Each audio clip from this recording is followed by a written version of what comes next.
Hello, my friends, and welcome back. It is wonderful to see you. Today, I bring you another tale from the famous collection of the Brothers Grimm. Today's story might be unknown to all but the most prolific of fairy tale readers, but it is my absolute pleasure to bring it to you today. Today, we will be reading The Little Peasant, again from the collection of the Brothers Grimm. So settle in and relax. Stay a while and listen. There was a certain village wherein no one lived but really rich peasants and just one poor one, whom they all called the Little Peasant. He had not even so much as a cow, and still less money to buy one. And yet he and his wife did so wish to have one. One day he said to her, "Hark you, I have a good thought. There is our gossip the carpenter. He shall make us a wooden calf and paint it brown, so that it look like any other, and in that time it will certainly get big and be a cow." The woman also liked the idea, and their gossip the carpenter cut, planed the calf, and painted it as it ought to be, and made it with its head hanging down as if it were eating. Next morning, when the cows were being driven out, the little peasant called the cowherder in and said, "Look, I have a little calf here, but it's still small and has to be carried." The cowherd said, "All right," and took it in his arms and carried it to the pasture and set it among the grass. The little calf always remained standing like one which was eating, and the cowherd said, "It will soon run alone. Just look at how it eats already." At night, when he was going to drive the herd home again, he said to the calf, "If thou canst stand here and eat thy fill, thou canst also go on thy four legs. I don't care to drag thee home again in my arms." But the little peasant stood at his door and waited for his little calf, and when the cowherd drove the cows through the village, and the calf was missing, he inquired where it was. The cowherd answered, "It is still standing out there eating. It would not stop and come with us." But the little peasant said, "Oh, but I must have my beast back again." Then they went back to the meadow together, but someone had stolen the calf, and it was gone. Cowherd said, "He must have run away." Peasant, however, said, "Don't tell me that," and led the cowherd before the mayor, who for his carelessness condemned him to give the peasant a cow for the calf which had run away. And now the little peasant and his wife had the cow for which they had so long wished, and they were heartily glad, but they had no food for it and could give it nothing to eat, so it soon had to be killed. They salted the flesh, and the peasant went into town, and he wanted to sell the skin there so that he might buy a new calf with the proceeds. On the way he passed by a mill, and there sat a raven with broken wings, and out of pity he took him and wrapped him in the skin. As, however, the weather grew so bad that there was a storm of rain and wind, he could go no further, and turned back to the mill and begged for shelter. The miller's wife was alone in the house, and said to the peasant, "Hide thyself on the straw there," and gave him a slice of bread with cheese on it. The peasant ate it, and lay down with his skin beside him, and the woman thought, "He is tired and is going to sleep." In the meantime came the parson. The miller's wife received him well, and said, "My husband is out, so we'll have a feast." The peasant listened, and when he heard about feasting, he was vexed that he had been forced to make shift with a slice of bread with cheese on it. Then the woman served up 4 different things: roast meat, salad, cakes, and wine. Just as they were about to sit down and eat, there was a knocking outside. The woman said, "Oh, heavens, it's my husband." She quickly hid the roast meat inside the tiled stove, and the wine under the pillow, the salad on the bed, and the cakes under it, and the parson in the cupboard in the entrance. She then opened the door for her husband and said, "Thank heaven thou art back again. There is such a storm it looks as if the world were coming to an end." The miller saw the peasant lying on the straw and asked, "What is that fellow doing there?" "Oh," said the wife, "the poor knave came in the storm and the rain, begged for shelter, so I gave him a bit of bread and cheese and shoved him where the straw was." The man said, "I have no objection, but be quick and get me something to eat." The woman said, "But I have nothing but bread and cheese." "I am contented with anything," replied the husband, So far as I'm concerned, bread and cheese will do. And looked at the peasant and said, "Come and eat more with me." The peasant did not require he be invited twice, but got up and ate.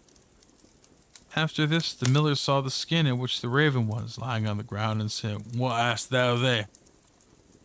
The peasant answered, "I have a soothsayer inside it." "Can he foretell anything to me?" said the miller. "Why not?" answered the peasant. "But he only says 4 things, and the 5th he keeps to himself." The miller was curious and said, "Let him foretell something for me." Then the peasant pinched the raven's head, so that he croaked and made a noise like "Grr, grr." The miller said, "What did he say?" The peasant answered, "In the first place, he says that there is some wine hidden under the pillow." "Bless me," cried the miller, and went there and found the wine. "Now go on," he said. The peasant made the raven croak again and said, "In the second place, he says there is some roast meat in the tiled stove." "Upon my word," cried the miller, and went thither and found the roast meat. The peasant made the raven prophesy still more, and said, "Thirdly, he says there is some salad on the bed." "That would be a fine thing," cried the miller, and went there and found the salad. And at last the peasant pinched the raven once more until he croaked, and said, "Fourthly, he says that there are some cakes under the bed." "Well, that would be a fine thing," cried the miller, and looked there and found the cakes. And now the two sat down to the table together, but the miller's wife was frightened to death, and went to bed and took all the keys with her. The miller would have liked much to know the 5th, but the little peasant said, "First, we will quickly eat the 4 things, for the 5th is something bad." So they ate, and after that they bargained how much the miller was to give for the 5th prophecy, until they agreed on $300. Then the peasant once more pinched the raven's head until he croaked loudly. The miller asked, "What did he say?"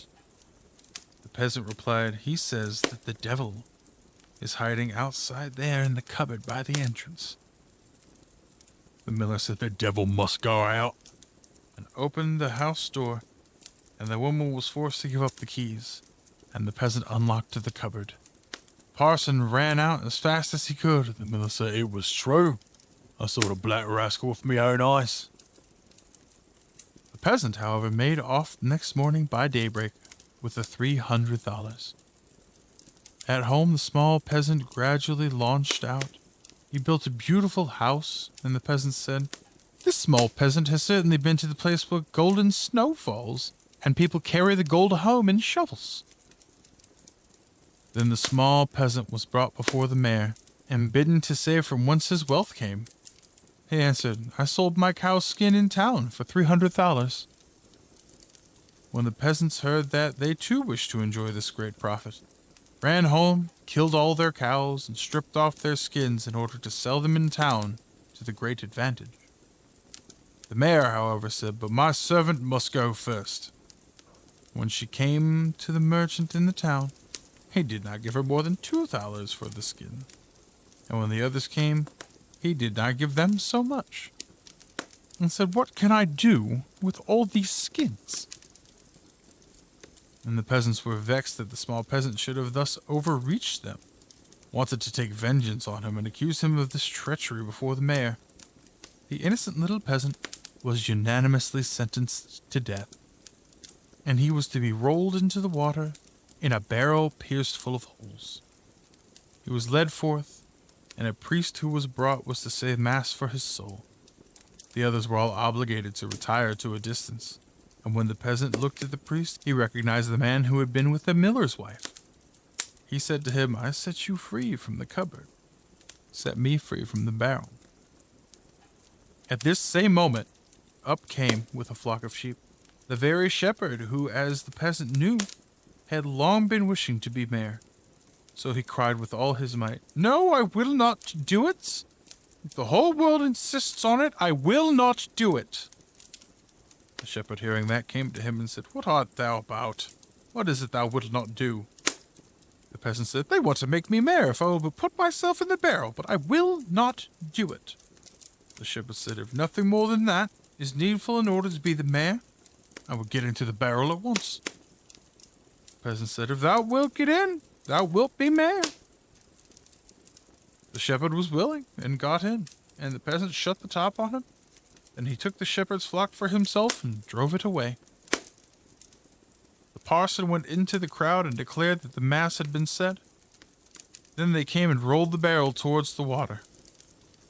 When the barrel began to roll, the shepherd cried, "I am quite willing to be mayor."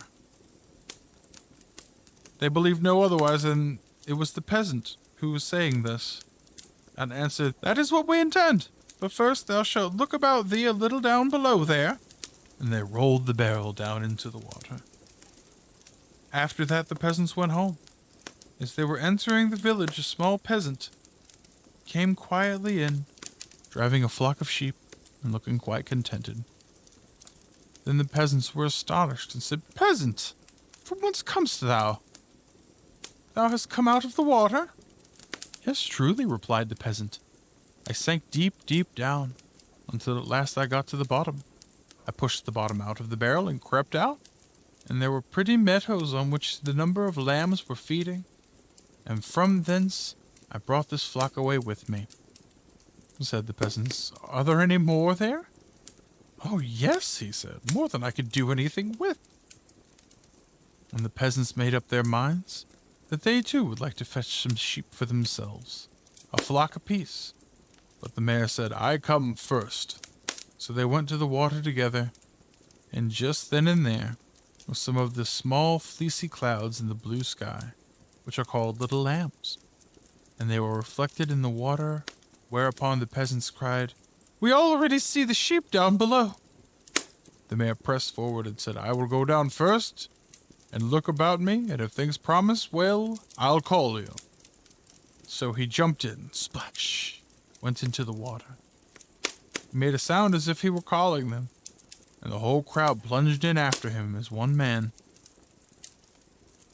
Then the entire village was dead, and the small peasant, as sole heir, became a rich man.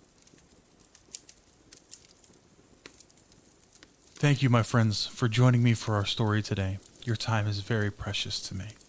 If you enjoyed our story, please like the video, subscribe to my channel, and turn on notifications, and share our little get-togethers with your friends. All of these things are incredibly helpful to get our stories out to more friends. I had such a wonderful time with you all today, and I hope you'll join me again tomorrow, where I will read a new tale and invite you once again to stay a while and listen.